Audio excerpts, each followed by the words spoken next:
We are here with Martin Hultberg, and we're going to talk about The Division, which was one of the most striking trailers that we saw in the first day's presentations. And the only way I could describe it is upsetting, in a great way, of course, though, that it's able to make those emotions happen.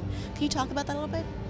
It's good to hear. We wanted to convey a certain tone and a certain message, and it apparently worked. Is what we hear, yes, it's. I wouldn't use the word depressing, but it's somber, to put it lightly. But that's the main tone of the game.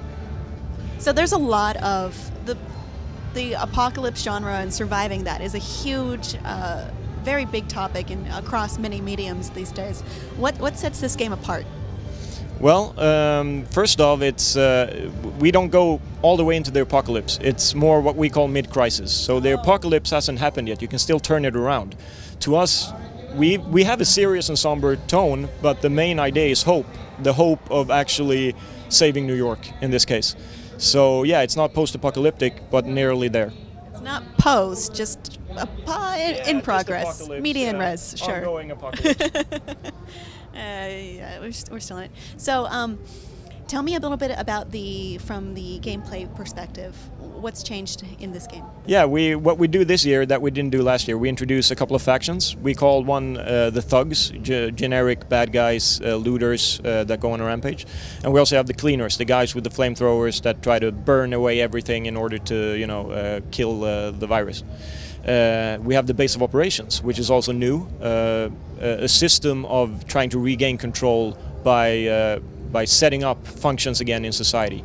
And that's probably the bigger things, not counting, of course, there's also Echo, which is the point rendered thing in the subway where you could see the time scene frozen in time. And that's one of the ways we tell the story in the game, the narrative. So I hear that this game is supposed to have, with the Snowdrop Engine edition, more elements similar to what you might find in an MMORPG. Can you talk about those similarities? Sure. We are mixing genres quite a bit.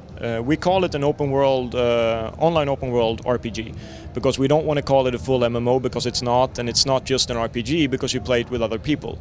So we're borrowing heavily from other genres, and we're not afraid to admit it, but it also makes it a bit hard to communicate exactly what we're doing. So yeah, in terms of MMO, you're going to play with other people, you're going to play against other people, and it's going to be a very immersive, seamless experience.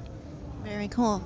Is there something that you hope people take away from this besides the mood of despair, but also the chance of hope?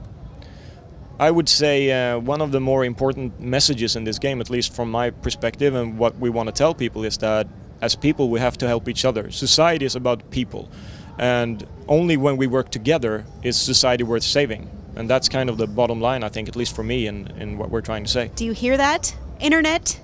Work together, only way to stay alive. Agreed.